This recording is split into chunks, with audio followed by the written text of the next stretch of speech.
Ya pemirsa, saksi ahli paslon nomor urut 1 yang merupakan ekonom Universitas Indonesia atau UI Faisal Basri menyoroti adanya pembagian bantuan sosial yang masif jelang masa pencoblosan. Bansos ini secara vulgar bukan untuk mengentaskan kemiskinan tetapi untuk mengarahkan suara pemilu menjadi satu putaran. Situasinya lebih masif dan matter of time saja nanti penerima bansos-bansos itu juga banyak yang tumpang tindih. Sidang perselisihan hasil pemilu presiden dan wakil presiden tahun 2024 dengan agenda menguji saksi dan ahli yang dihadirkan tim pasangan calon Anies Baswedan dan Muhaimin Iskandar kembali digelar di Gedung Mahkamah Konstitusi hari ini. Ekonom Faisal Basri menjadi salah satu ahli yang menyampaikan pendapatnya akan dugaan kecurangan pemilu 2024. Ia menyoroti pembagian bantuan sosial yang seharusnya untuk mengentaskan kemiskinan, tapi secara vulgar justru mengarahkan harapan Pilpres berjalan satu putaran.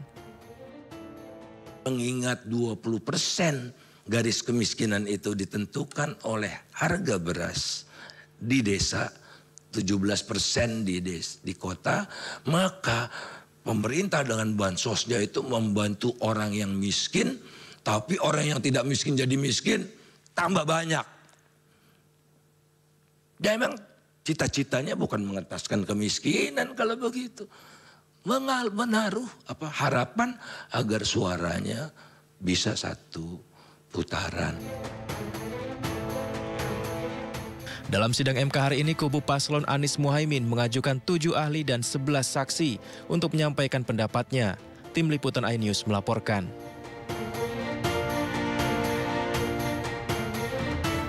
Dalam sidang sengketa yang berlangsung di Mahkamah Konstitusi juga sempat terjadi perdebatan antara ahli yang dihadirkan tim hukum Amin dan tim hukum pihak terkait Prabowo Gibran soal mekanisme bansos yang disebut sebagai dugaan kecurangan. Ini masalah serius kalau apa yang disampaikan ahli ini memang benar ya, melanggar sejumlah undang-undang dan melanggar konstitusi dalam hal persetujuan DPR. Tetapi kalau kita kaitkan dengan bansos, biasanya kan ada alasan-alasan yang katakanlah ada kegentingan mungkin, ada krisis, ada hal-hal yang bisa dijadikan alasan pembenar.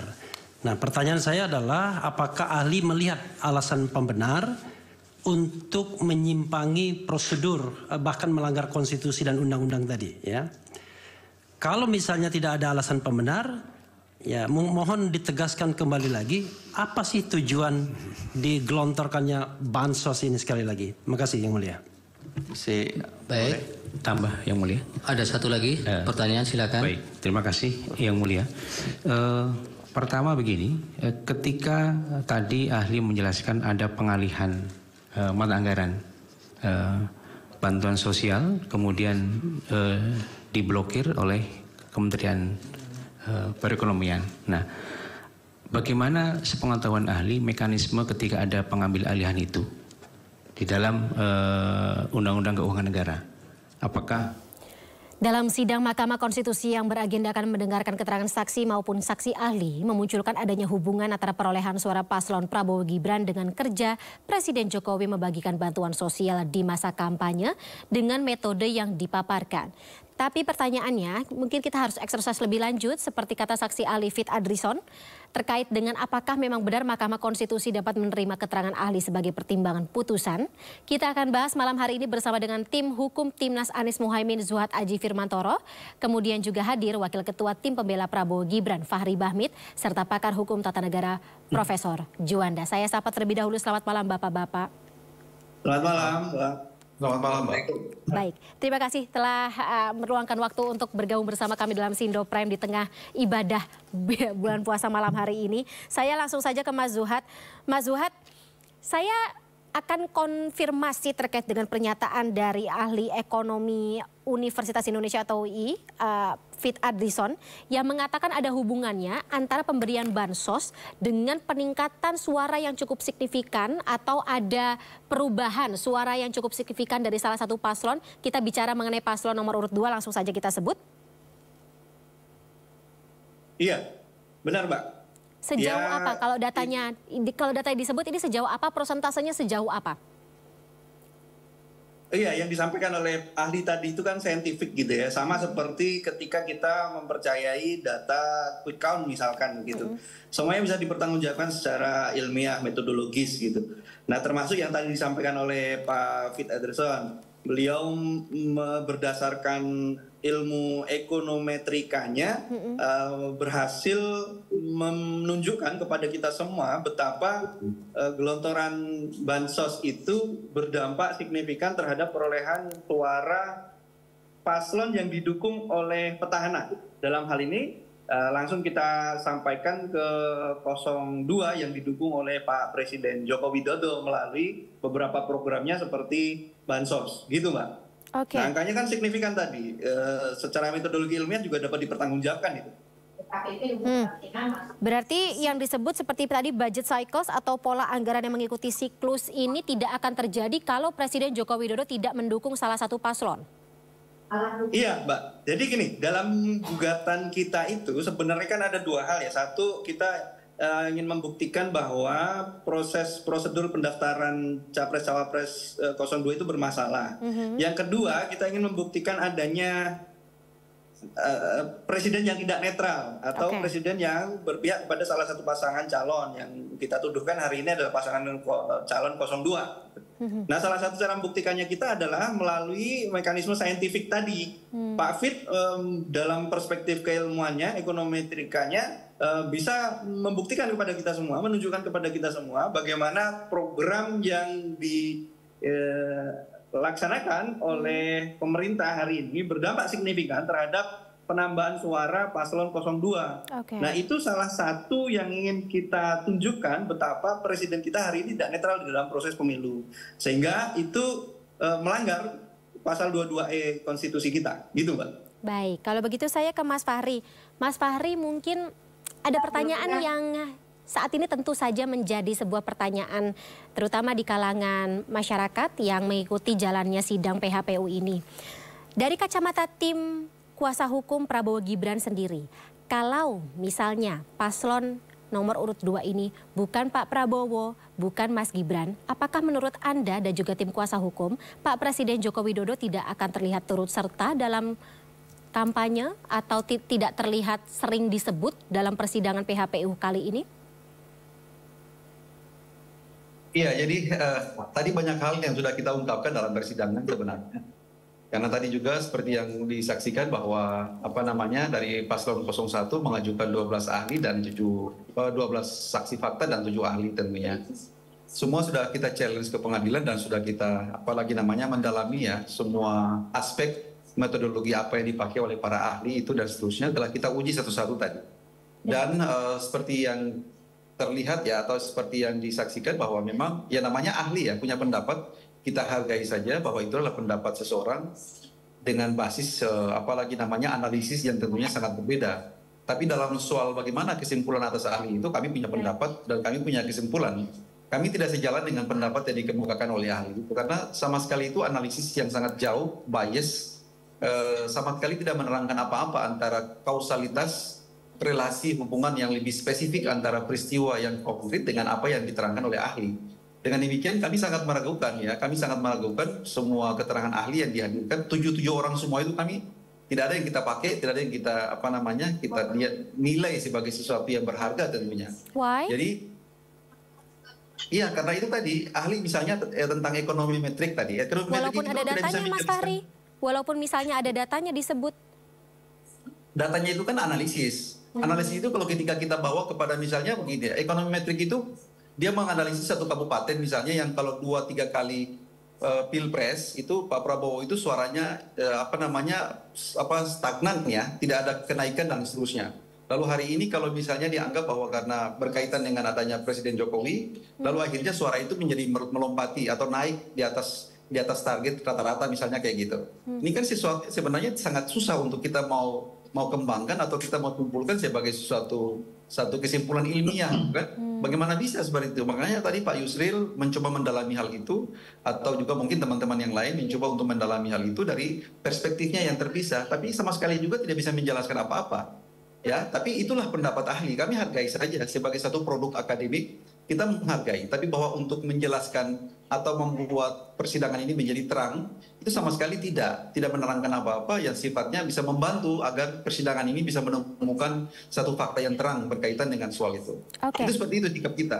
Oke. Berarti saya harus tanya lagi sama Bang Zuhad, ada datanya yang disiapkan oleh para ahli baik dari Fit Adrison maupun Pak Faisal Basri terkait tadi prosentase atau ada besaran data yang menunjukkan korelasi antara pemberian bansos dengan peningkatan suara. Seberapa besar prosentasenya atau seberapa besar angkanya?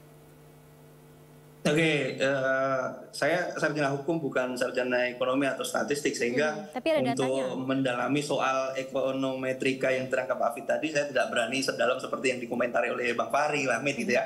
Tetapi izinkan saya berbeda pendapat Bang, bahwa secara saintifik tadi Pak Fit Ederson sudah berhasil, menurut kami sudah berhasil menunjukkan kepada kita semuanya hubungan antara program bansos dengan kenaikan elektoral yang dialami oleh paslon 02 di seluruh wilayah yang didatangi dan digelontori bansos oleh pemerintah hari ini. Nah, berkaitan dengan hal itu, sah-sah saja kemudian teman-teman di paslon 02 meragukan atau bahkan mengatakan tidak terang sama sekali gitu. Tetapi bantahan itu kan mesti nanti ditunjukkan dengan satu metodologi ilmiah yang mesti harus ditunjukkan juga kepada kita, tidak sekedar kita sampaikan secara verbal di forum ini, tetapi nanti saya kira 02 memiliki cara tersendiri untuk membantah itu. Tapi kalau 02 tidak bisa membantah apa yang disampaikan oleh Pak Fit, artinya ya berarti secara metodologis terang bahwa memang ada korelasi yang positif antara program bansos yang digelontorkan oleh Pak Presiden kepada paslon 02. Oke, baik. Saya harus konfirmasi kepada pakar hukum tata negara, Prof. Juanda. Sekuat apa, sejauh apa keterangan dari saksi ahli, baik teori, metodologi maupun hasil penelitian atau exercise yang dilakukan selama ini bisa mempengaruhi pertimbangan dari Majelis Hakim Mahkamah Konstitusi? Baik ya, sepengetahuan saya, akuratan dan kekuatan alat bukti, salah satunya ahli, itu sangat penting dan sangat signifikan sepanjang pandangan atau pendapat ahli itu mampu ya memperkokoh dalil-dalil apa yang dikemukakan oleh pemohon. Nah, ketika yang dihadirkan, ahli-ahli yang dihadirkan oleh pemohon mampu memperkuat argumentasi yang terdapat di permohonan pemohon, kemudian ditambah dengan alat bukti lain, merupakan satu kesatuan, saya kira disitulah letak nilai plusnya pendapat seorang ahli. Dan itu pun kalau setelah disandingkan dengan kekuatan ahli pihak lawan misalnya.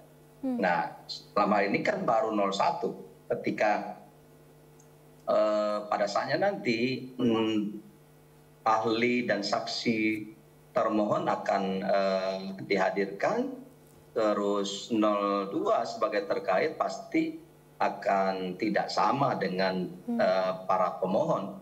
Kalau sama, artinya ini tidak sampai di pengadilan Mahkamah Konstitusi, kan gitu ya.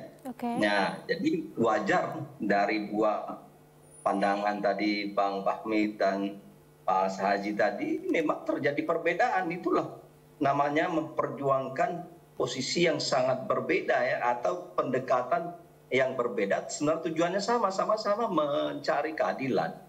Dan oleh karena itu saya kira kita lihat nanti bagaimana ini kan baru tahap pertama. Bagaimana nanti ahli-ahli yang dihadirkan oleh pihak termohon dan terkait. Nah, disitulah saya bisa melihat bagaimana kekuatan dan kualitas dari ahli-ahli yang diajukan, termasuk saksi ya, sekalian saya sampaikan. Nah, disinilah nanti titik temu adanya keyakinan hakim untuk menentukan yang mana dia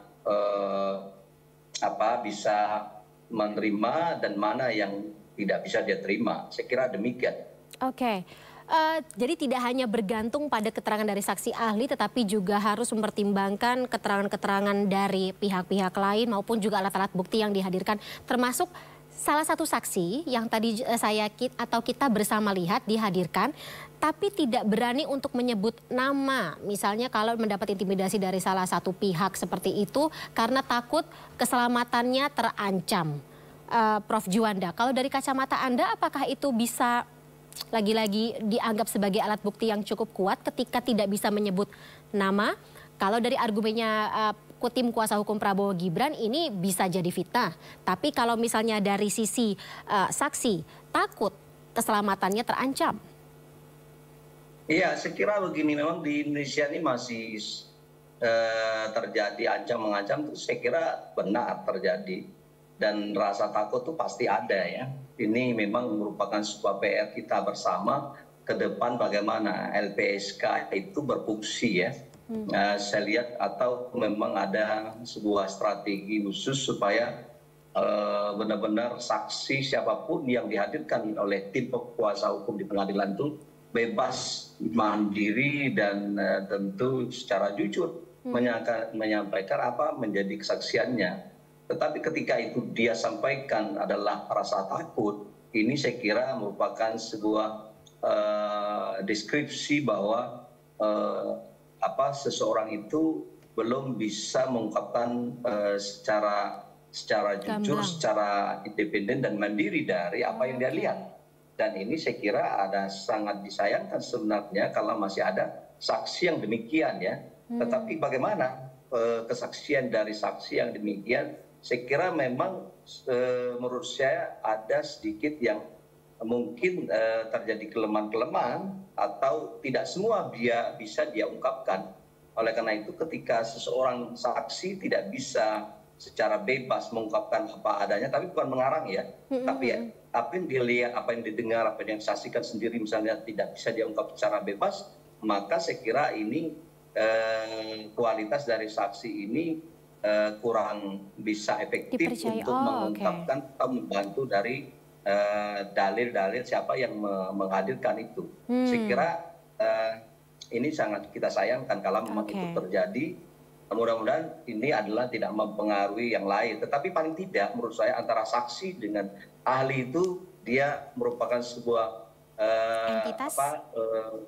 hal yang berbeda, menjadi satu kesatuan sehingga mereka bisa dianggap sebagai alat bukti yang saling sinergi. Bagaimana?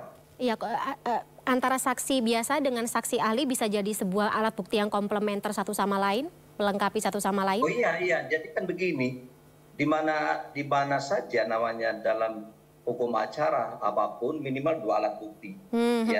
Kalau satu alat bukti sebenarnya, apalagi kalau misal saling bertentangan antara ahli dengan saksi fakta, itu sangat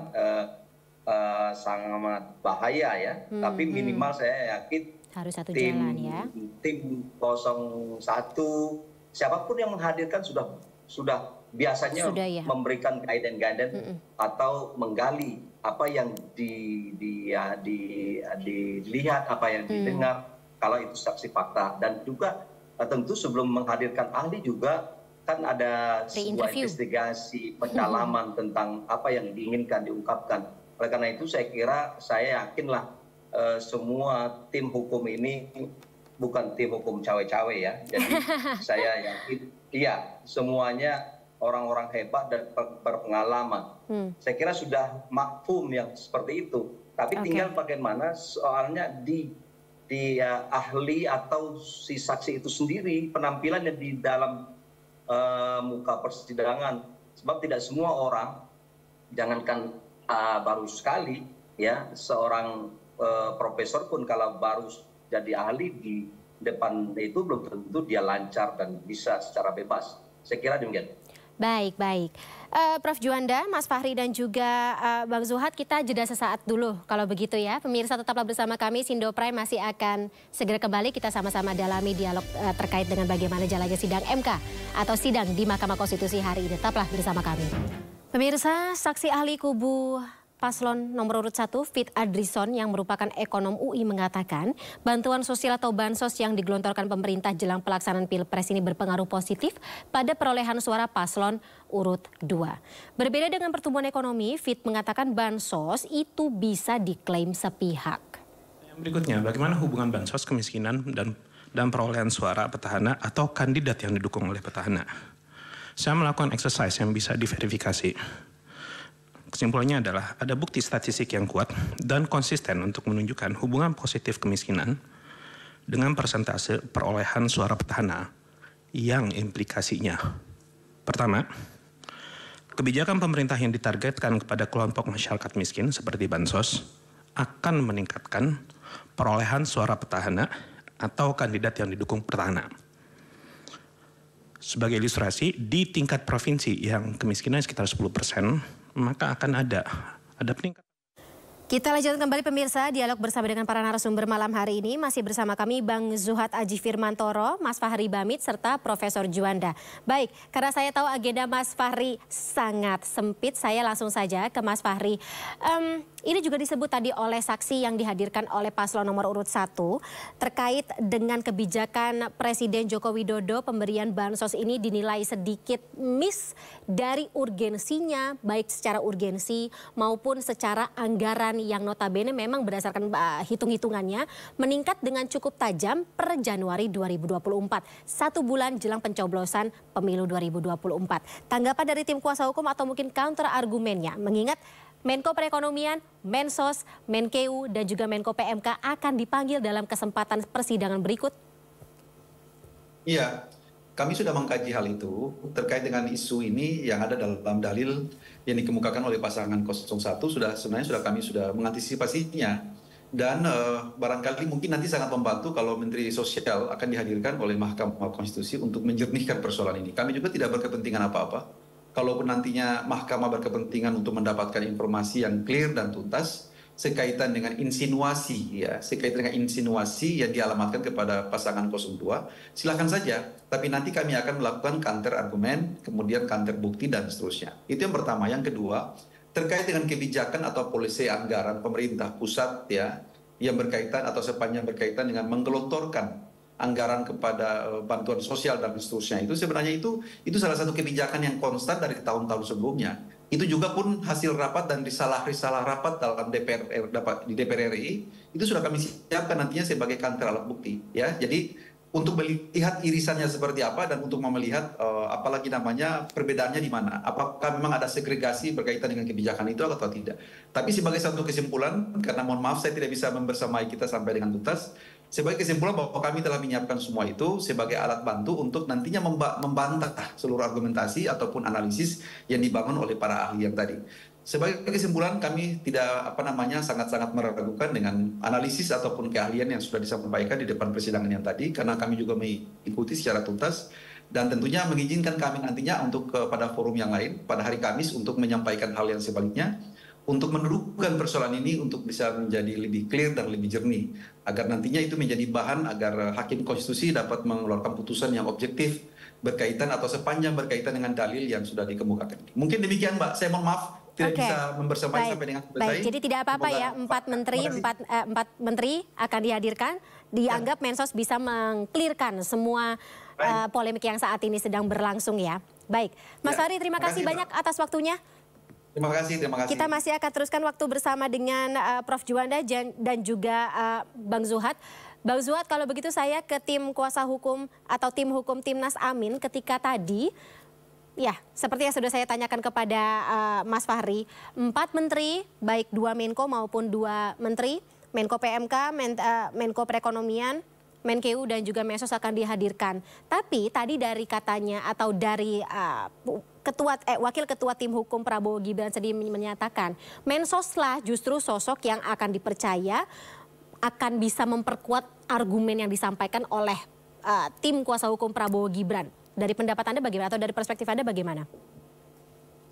Iya Mbak, jadi termasuk kenapa kemarin kita mohonkan MK berkenan memanggil menteri-menteri tersebut, itu kan karena memang kita berkeinginan yang sama untuk menjernihkan semua persoalan ini. Karena kami berkeyakinan cara berpikir yang jernih itu akan mengantarkan kita pada satu kesimpulan yang sama seperti yang disimpulkan oleh kami, yaitu telah adanya ketidakadilan dengan cara Presiden berpihak kepada salah satu paslon dalam kontestasi pemilu 2024 kemarin. Ini sosoknya siapa saja nanti akan disebut ya, Mas atau Bang Zuhad? Sosok-sosok ini, menteri-menteri ini yang dianggap terang-terangan mendukung kampanye salah satu paslon akan disebut ya? Tuh, iya Mbak, kan di dalam dalil permohonan kita itu kan menuduh misalkan Pak Erlangga Hartarto. Pak Erlangga kita tuduh telah berpihak juga secara nyata di dalam proses pembagian bansos di Nusa Tenggara Barat dengan mengatakan bansos ini dari Pak Jokowi. Lalu masyarakat diminta dengan serta-merta berterima kasih kepada Pak Jokowi. Nah itu kan bentuk personifikasi bansos atau politisasi bansos yang kita maksudkan. Nah makanya besok Pak Erlangga diundang juga selain dalam kapasitasnya barangkali dalam latar belakang pengambilan kebijakan, juga termasuk kami harap nanti Pak Erlangga dapat mengklarifikasi hal-hal yang seperti itu. Maksud tujuannya apa? Lalu, iya dan yang secara kasat mata sudah jelas-jelas kita simpulkan sebagai bentuk kampanye kan, gitu. Oke, berarti memang ada atau menurut tim maksud kami tim kuasa hukum Timnas Amin, tim hukum Timnas Amin Anies Muhaimin mengatakan ada korelasi dengan kehadirannya menteri-menteri Pak Jokowi, pemberian bansos di beberapa tempat, kemudian juga peningkatan suara itu terlihat signifikan, ada semua hubungannya, tidak hanya berdasarkan metodologi atau teori yang disampaikan oleh saksi ahli ya? Lalu dalam perspektif kita, seperti Pak Erlangga itu saksi fakta Bang. Karena dia melakukan kampanye kok. Lalu Pak Erlangga Hartarto dianggap saksi fakta yang akan menguatkan argumen dari tim 01? Persis, betul. Jadi kehadiran beliau-beliau itu tetap dalam perspektif kami akan menguatkan dalil-dalil yang sudah kami sampaikan di dalam permohonan. Pak Muhajir misalkan, Pak Muhajir itu pernah dalam satu kesempatan ngomong meminta supaya masyarakat mendukung satu putaran pemilu ini, misalkan begitu ya. Nah yang itu identik dengan paslon 02. Yang begini-begini kan sebenarnya sudah menjadi rahasia umum, Mbak. Fakta sosialnya begitu kok. Ini sekarang tinggal kita mengkonversinya menjadi fakta hukum di Mahkamah Konstitusi. Nah, cara mengkonversi yang paling mudah menurut saya adalah ya dengan menghadirkan mereka ke muka hakim supaya jelas mereka itu kampanye atau tidak, misalkan begitu. Mau mengakui kampanyenya atau tidak gitu. Tapi katanya Pak Soehartoyo atau Majelis Hakim Mahkamah Konstitusi mengatakan tim kuasa hukum dari paslon 01 maupun 02 tidak boleh menanyakan atau bertanya langsung kepada menteri-menteri ini. Gak apa-apa tuh? Atau tidak ada kekhawatiran? Betul Mbak. Ya betul. Prof. Juanda mohon koreksi kalau keliru. Setahu kami memang peradilan di MK ini kan peradilan tata negara Mbak. Berbeda sama sekali dengan peradilan pidana maupun perdata.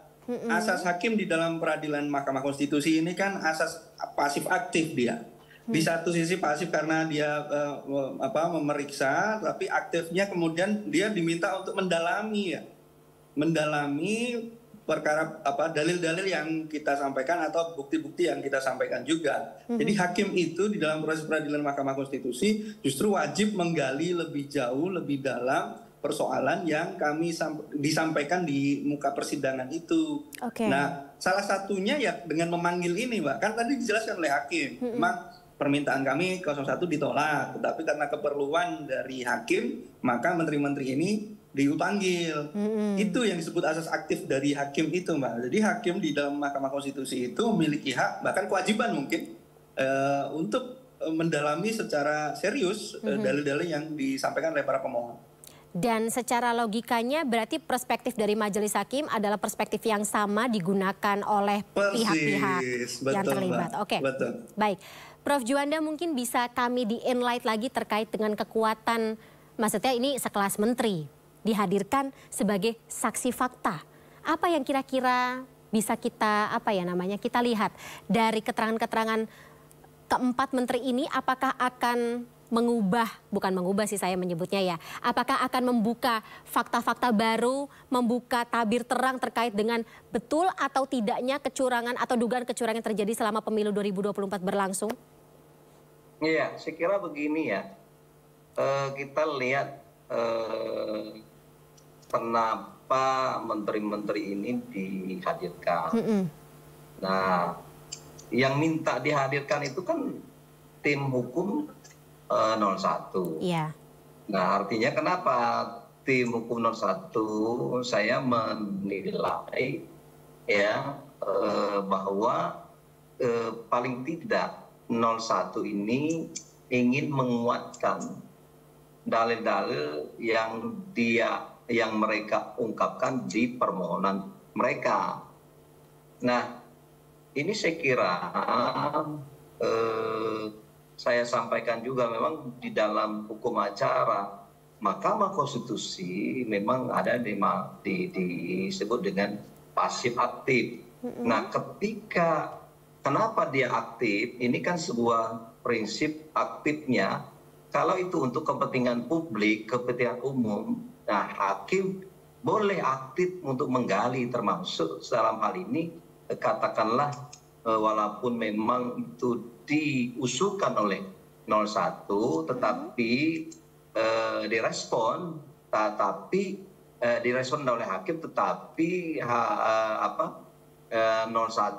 02, katakanlah 02, 03 misalnya, kalau memang itu dihadirkan juga nanti, itu tidak boleh, tidak diberi kesempatan untuk mendalami. Jadi cukuplah hakim. Disinilah kelihatan bahwa ini determinan hakim yang berkepentingan untuk mengungkapkan dalil, mengungkapkan apa yang ada di dalam kaitan dengan Pak Menteri ini, dikonekkan atau dikaitkan dengan permohonan-permohonan 01 misalnya. Nah, intinya di hakim mendalami, misalnya apakah saudara ini sekedar misal, apakah saudara Menteri Muhajir pernah mengatakan misalnya bahwa pemilu Pilpres ini satu putaran, terus oh iya, apa maksud saudara mengatakan itu? Begitu, dikonfrontir atau ya. Nah, di situ walaupun memang menteri itu bisa saja mengelak dengan berbagai alasan misalnya, tetapi kan kelihatan di situ nanti hakimlah yang aktif gitu ya. Nah, bagaimanapun ya hakim menilai dari jawaban 4 menteri ini nanti yang mana yang omon-omon, yang mana memang jujur, yang mana jujur.